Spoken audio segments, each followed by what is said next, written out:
Most traditional employee recognition programs are pretty generic.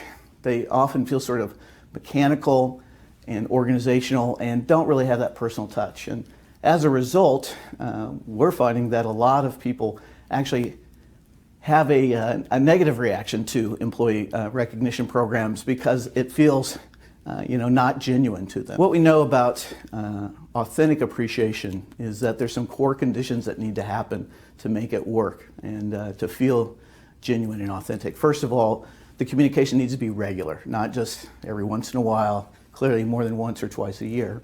Secondly, it really needs to be in the language and actions that are important to the recipient, to the person that's trying to be encouraged or supported.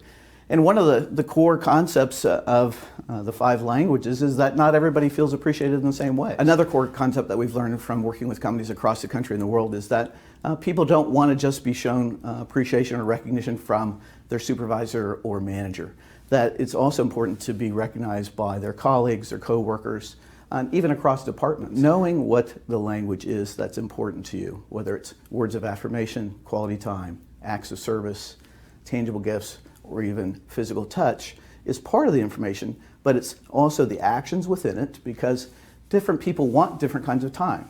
For example, some people want individual time with their manager and supervisor. Others really don't.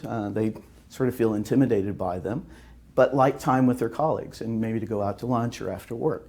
So in the inventory, we identify not only a person's primary language and secondary language, but also the actions that are important to them within that language, and also the person from whom they want it, because they may say, I want to go out to lunch with my friends, my colleagues, but not necessarily include my direct report. So the inventory gives you all that information so that you can make your appreciation and recognition personal and individualized, rather than just global and generic, doing the same thing for everyone.